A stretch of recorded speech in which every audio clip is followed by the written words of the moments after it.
Drimoleague, agus counter dúchas a bhathair síle bannaí a chéan tá bhíseach páplána a chéan. Chéad mhíle pás rud hí sé.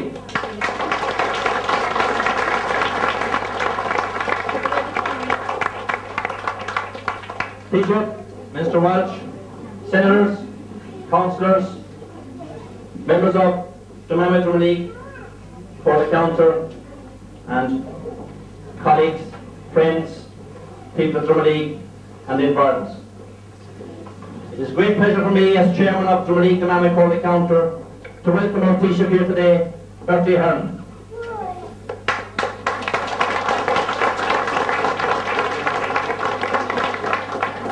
To the district which was the birthplace of his dear mother, Julia Ahern. Will Manny of Grants North, married to Mary Burke from near Dunmanway in Sharia. Had 2 children, George and Kate.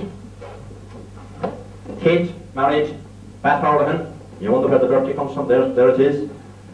Bat Howlahan from Clugaboher and Lip. And they married and settled down in Grants North in a house in which Kitty McCarthy lives today, and we're delighted Kitty and her son Tiger with us today.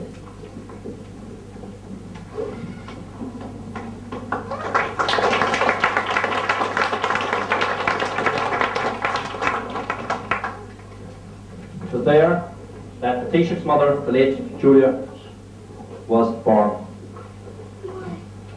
She went to school, to the old school in English, and she was taught by Mrs. Agnes O'Driscoll, Mrs. O'Brien, Lee O'Brien, with whom she was very friendly afterwards in later life. After some years, the Howland family moved to Bantry, where Julia continued her schooling.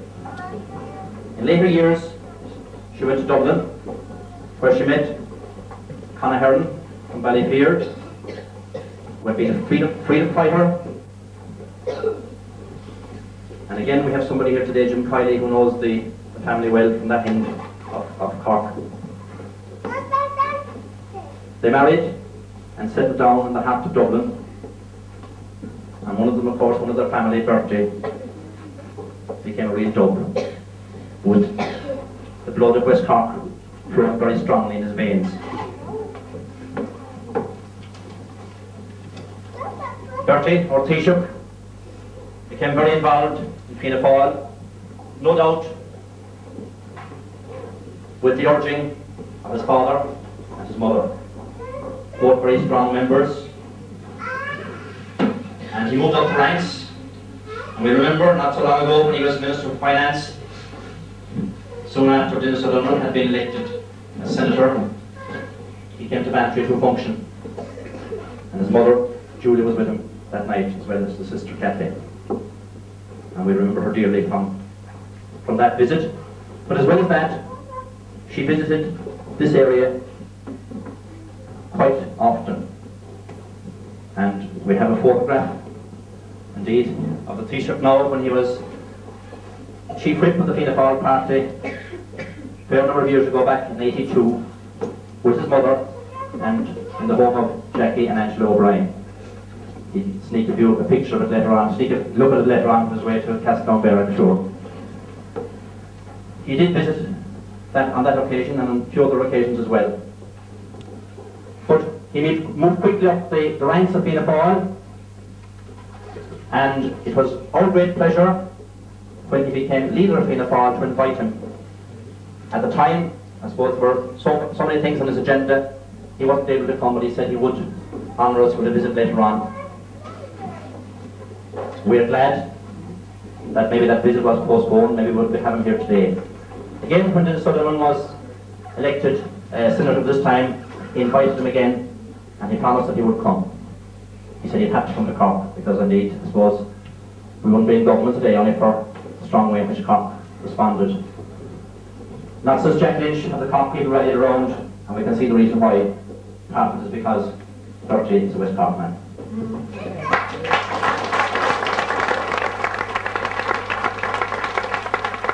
And from having 7 seats prior to the election, we now have 11 Fianna Fáil TDs from Cork.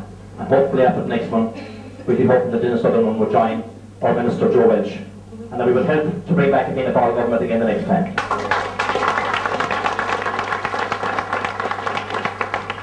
So I want to take this opportunity of thanking our Taoiseach for coming, thanking Dennis O'Donovan for being responsible for inviting him. I suppose it might have been feeling a little guilty that he wasn't able to make it before the election. But that's in the hands of the gods and in the hands of the handlers too, I suppose. But he's with us today, and we're absolutely delighted. And we're delighted to give him a great Drimoleague welcome.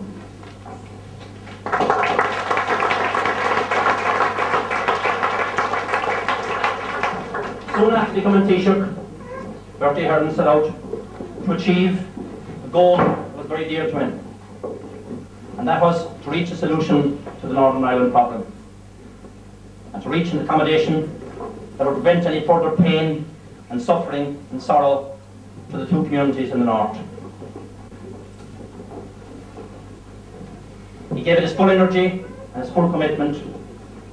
And indeed, in the latter days of the negotiations, it must have been a very trying time for him, a very painful and agonizing trauma to suffer the loss of his dear mother.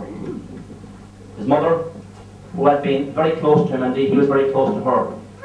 And we know that it was her goal too that an accommodation would be achieved.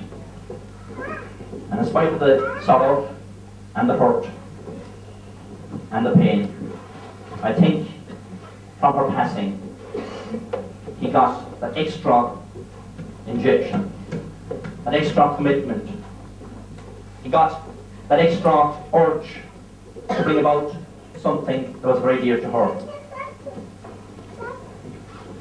And I think from that inner strength that he got from her passing, he gave it his all with great tenacity, and he achieved on Good Friday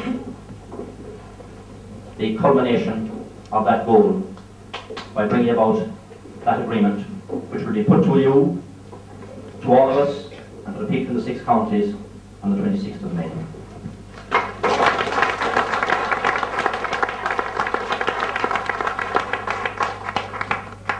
The tenacity he has shown, but also that genial personality has endeared him to the country as no other Taoiseach in the past. He has even surpassed another man who had West Cork blood in his veins, Jack Lynch, in his popularity. I'm taking money from Jack Lynch because he was very popular and a very dear friend of West Cork too. We're delighted as West Cork people that our Taoiseach, Bertie Ahern, our Taoiseach, has achieved his goal and has become, because of his commitment, because of his skill in negotiating, and I know a little bit about that, having been across the table from on 1 or 2 occasions, but he did bring that skill to the talks, and he achieved what we believe no other Taoiseach could have achieved. And that's the accommodation that we hope will bring peace and prosperity and a great sense of ease to the people north and south. Thank you, Taoiseach, for what you have achieved.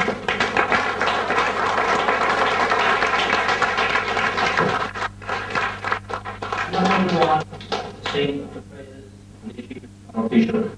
I just want to mention that because it is of great importance that we do have a resounding yes vote for both the referendum on Northern Ireland and the other referendum, the Amsterdam Treaty, on the 22nd of May. But today, on behalf of the Drimoleague Manway Court Council of Fianna Fáil, in memory of his dear mother, and because he is in part, even though he's a real dog, he's in part with Cork. That's why Cork has come out with strength, to support him. It's my pleasure, on behalf of the Corla, on behalf of the Common in the Corla, stretching from Dunmanway, Drimoleague, Castletownbere, Breda Cross, Cara, Dromore, Drina. And on your behalf to make this presentation to our Taoiseach. A lamp which has been specially crafted here in Drimoleague by Methuselah, by Andex and Jeffrey Phillips, who've taken as much interest in it as we have, partly because they're very much Drimoleague people and they also live in the Castletownbere area. It depicts the old homestead of his mother, and on the other side, Castleknock. I hope you will like the Taoiseach. I hope you will find space for it in your living room, and I hope it will bring fond memories to you of your visit to Drimoleague, as we have very fond memories of your mother. And we wish you the very best in your endeavours from now on, knowing that the blood in your veins from West Cork, from both the Drimoleague area and the Kinsale area, the Tracton area, will give you that verve and that tenacity to pursue the goals you have set before you as Taoiseach. Gives me great pleasure.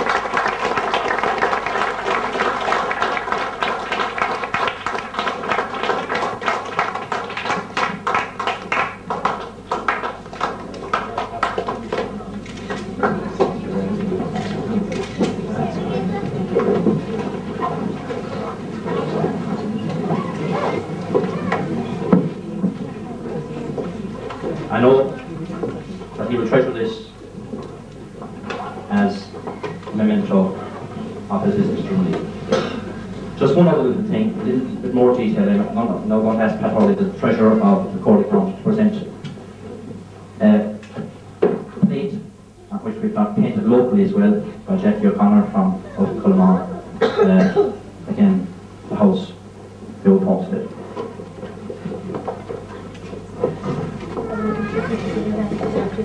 Thank you very much.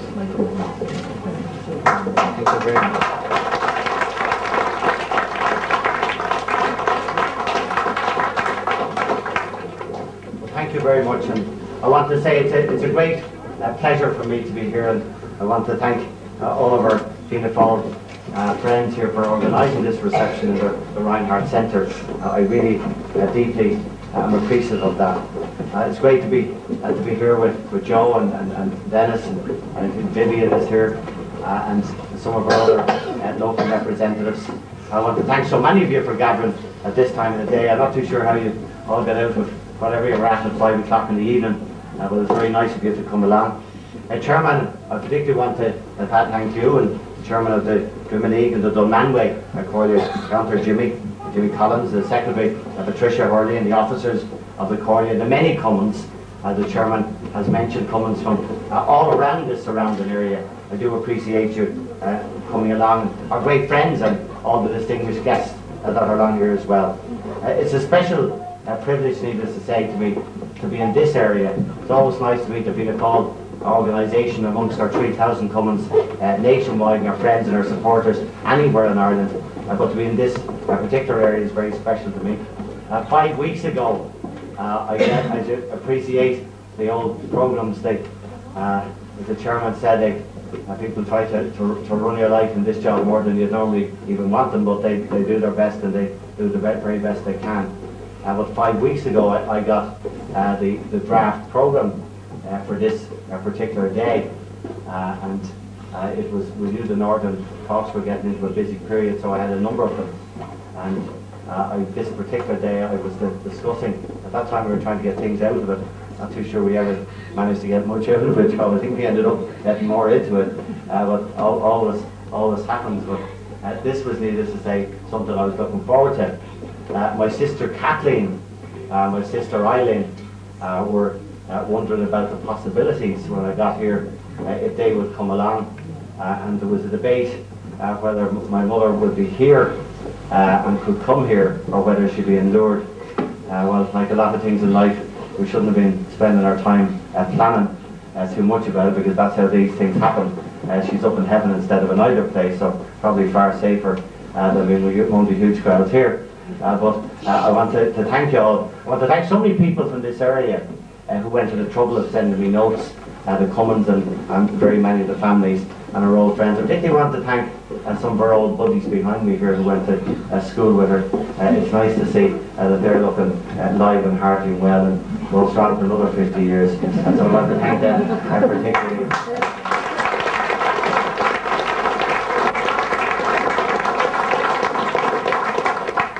I want to thank you as well today for the great support you always give the party here. I want to thank you, Jimmy, all your members, all of our activists, all our supporters for the work they did in the general election. I would have liked to be which on that occasion I know you worked particularly hard and very hard, and Dennis late into the campaign, and you still did so well. And I'm glad that Joe on the other side of that is back with me as we were before, playing a key role in the cabinet as Minister of Agriculture, a key job for this area and every area, agriculture being so important.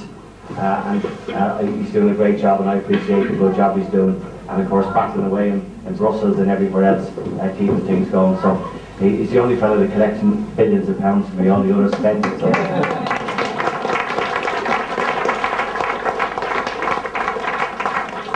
I want to thank all our members who do so much work. And you know, last year was a good year for us. We won the general election, we won the presidential election, did a lot of work in the organisation of the party. I want to see that continue and develop on. Very important for us that as we head into the 21st century now in only 18 months' time, and that we build up our organisation. Our organisation is strong, that it's modern, that we have old people, middle-aged people, young people, and that we're active and seem to be active. Otherwise we lose all that ground that we built up over the decades. And I believe we've still a lot of potential in the party to gain that. And I was delighted with the result at Cork, as you said, at Cork, and it made me proud. It was Dublin and Cork with the backbone of the party in that election. We won some other notable seats around the country as well, in Wicklow and Clare and Tip, where we unfortunately slipped up in a few state hunts as well for one reason or another. So we have to hold what we have and gain what we lost and try and pull a few more as well. That's the whole thing. And I very much believe in the organisation, very much believe in the party. These things will not be won on TV, they will not be won in the newspapers. That's part of it. It's all about the party's policies and how we do in government. It's about how we do locally in the urban councils and county councils, and it's about how we do in our local areas with the local community. And all three of them are part of it, and it was never any different, and it's no different today. You know, I can be in my own constituency in the heart of Dublin. I could be on prime time for the 9 o'clock news, I could be on for half the news, I could be on 3 times in the news, and I'll go down to a meeting at 10 o'clock and they'll say, why were you late? Because they were all watching Sesame Street or Mother Street or whatever, Coronation Street or whatever it is. And I'm afraid they're more interested in Coronation Street than the 9 o'clock news a lot of the time. And it's only by our local members keeping on touch with the ground that we'll be there. And you know, Joe and myself read the editorials in the Irish Times and the Independent every morning, but an awful lot of other people don't. But they do read the news leaflets given out at the churches and in the communities, and they want to know what's going on with the school, and they want to know what's going on with the pothole, and they want to know what's going on with the memorial, they want to know what's going on in the Reinhardt Centre, and they want to know what's going on everywhere. And that can be only done by activists on the ground. So let nobody think that has changed in any significant way. So that's your help and all of that. Of course, the chairman has mentioned the 2 referendums. They're very important for us. I have to mention them to you today. I want to thank him for his kind remarks. I don't want to go back over all of the months, but I do want to say this. For a long way back, we in Fianna Fáil have worked hard to bring some kind of normality to the North. There's been a number of agreements tried over the years, but this, I think internationally people accept that this is the most important one. This is an international agreement that's been now given to Kofi Annan, the UN Secretary General. It is an international agreement signed by both Tony Blair and myself, negotiated by a Fianna Fáil-led government. Of course, there's the agreements of what happens in the North, there's what happens between the North and the South, what happens between us and Britain. A number of important things in it. It deals with the prisoners' issues, the policy issues, the policing issues, all the things that have been major divisions over the last 30 years. It deals with legislation that will change the old British 1920 Act, where they were trying to hold jurisdictions over the North and extending that into this jurisdiction. It clears up for us where we're going in the future. It gives a great strength to the nationalist people. As you know, the old way nationalists in the North, who we always had a special affinity with in Fianna Fáil and have since Deb's time, the position was that they could claim Irish citizenship under the grandfather-grandmother rule in the 1956 Citizenship and Nationality Act. Well, that's gone. The way that they'll claim their rights after you vote in 2 weeks' time, we'll change our constitution in Article 2. to make sure that anyone born in the 32 counties of Ireland is an Irish citizen. They constitutionally now will be Irish people. They will no longer have to demean themselves having to fight for what is their birthright. Their birthright will be strongly enshrined in Constitution, in the Irish Constitution, and that means an awful lot to an Irish person who does not want to have to prove they're not a British person. They're Irish people, they want to be Irish people, they're nationalists, they look to us, and at long last we recognise that, and I think we're very proud of that into the Constitution.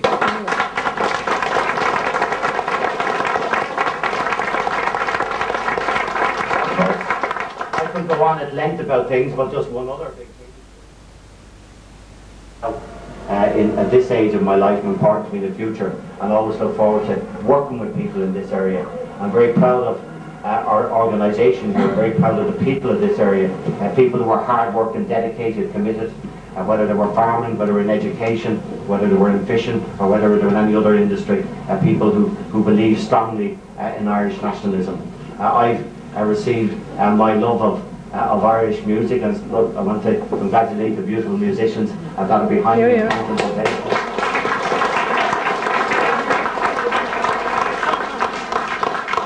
learned my appreciation of that from my parents, and learned in this particular area. And my mother had many old songs and an awful lot of Irish that she had known and learned from here, and never lost it, right up into her birthday. The week before she died, exactly the week before that she died. So all those things I'm proud of, and I just hope that our strong tradition in this area, Republican, nationalist, Fianna Fáil tradition in this area, is as strong as it ever was, and it will be even stronger in the future. As long as any of us are alive, we keep on pushing that strong, and the way that's followed today, as it was followed in other days, in other ways, is by the strong support for Fianna Fáil, strong activities by Fianna Fáil, and I'd ask to the youngest people here today that they carry that into the future. It's something to be proud of, West Cork tradition, West Cork blood, West Cork ethos and philosophy is something that's dear to me, and I'll always try to keep that to the front of my mind. From million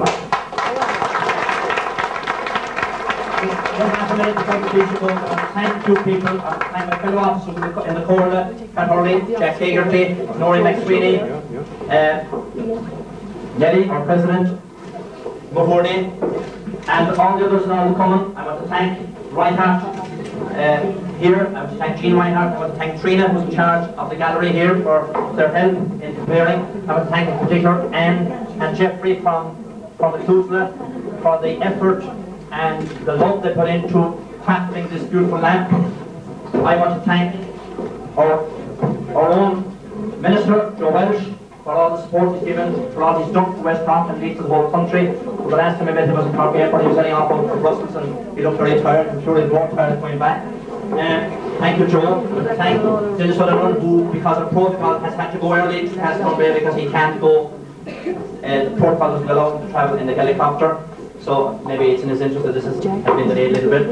I want to thank Senator Peter Callanan, who we met earlier on, Councillor Vivian O'Callaghan, the other councillors that live here, and all the people from Drimoleague who helped, who brought flowers, who put up bunting, and who made it, I'm sure, a very, very happy day for the Taoiseach to be back. But I say this to the Taoiseach, we'd love to have you back again when you have more time, the holiday time if you have, and maybe we'll take a trip north to Castleknock, because lots of Castleknock people hope you'll make a trip north today. You'll talk about potholes. Every pothole from here to Castleknock up to Kitty's house, every single one of them were done yesterday in very long time.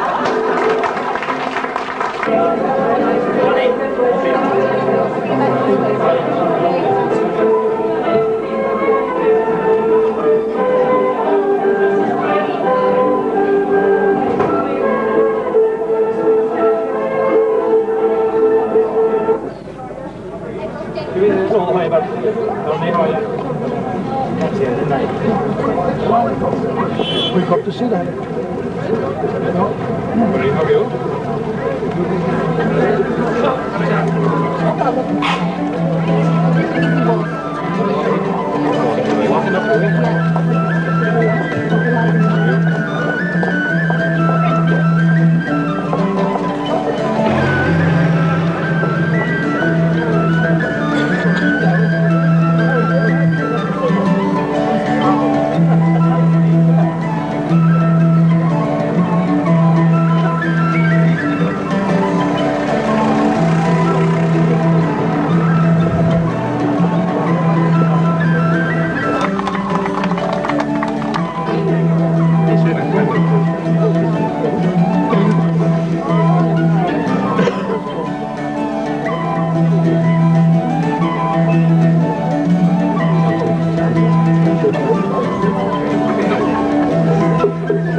Just over 3 weeks ago we unveiled this monument to Titan Sauna of Castletonovan and didn't think that we'd be back here so soon again. But it's very fitting that we have a Taoiseach whose mother came from Castletonovan here with us this evening, and I think nothing could be more appropriate than to invite him to lay a wreath at the monument of the only Castletonovan man that was killed in the rebellion of 1788, Titan McCarthy Sawney, and I have now invited Taoiseach to lay the wreath.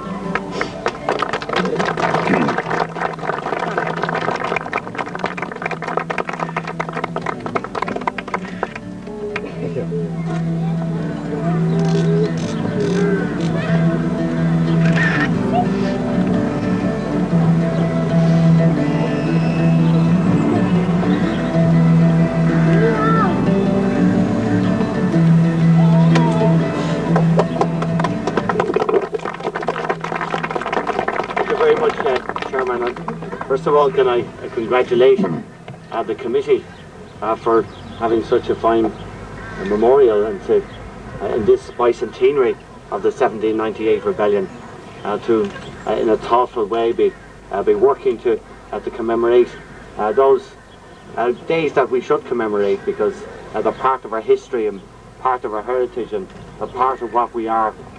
As I said earlier on today, all over the world, people who moved away from this country are celebrating 1798 events happening in counties throughout the country. It's important that in areas like this, where maybe there was not as many battles on that particular rebellion, though there were many battles, as you know, from other rebellions, but on that particular one, and here you're commemorating the sole member who lost his life on that stage from Castletonovan. But it is important, I think, that those events that we join here in solidarity with those events that are in Australia, New Zealand, that are all over America and in parts of Europe, where people who fled after the 1798 rebellion, where there's descendants of people of the 1798 rebellion, where they're very proud of their contribution of the United Irishmen and all that followed on from that period, and all our own philosophy in this country from what Theobald Wolfe told. They're all an important part of history with these young people as they go on studying in their school, will continue into other generations to follow on from we have. And it is, I think, fitting that in so many committees throughout the length and breadth of the Irish nation, that in this particular year they've given their time to research it and to look into it. It hasn't missed me when I launched the 1798 bicentenary commemorations back at the beginning of the year, that there were many people there from the Unionist and Loyalist traditions. Perhaps some of them would not want to know that at that particular time that Presbyterian leaders were fighting equally as strong as anyone from the nationalist tradition to try to make sure that this country had equality and liberty and freedom. But many of them do recognise that. And I remember at the press conference of that day in government buildings, when a rather cynical questioner asked, was there any commemorations from other traditions? And a Unionist councillor from County Down stood up and gave them what they didn't expect, but a lecture on what they were doing in 1798 through the Mourns and to the valleys in County Down. So it is something that uniquely brings us together. And in this year and this fortnight where you all go to the polls to try to move things on from that very same tradition of the United Irishmen and the people who rose out against the empire and imperialism in 1798, we continue on today in the spirit of consent to try to help people who've been beleaguered and beleaguered by the fact that they had not had equality, fraternity and equity in their rights. So we remember today this good man, this person who fought for his beliefs.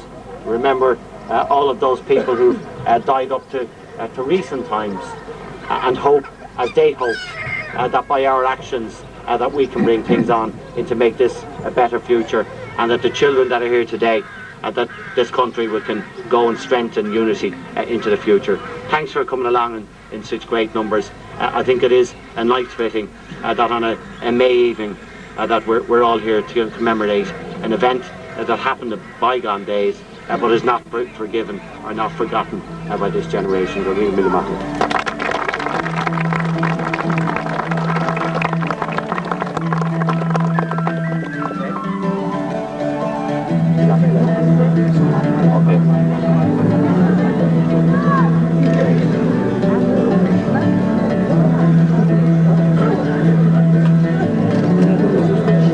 And working committee.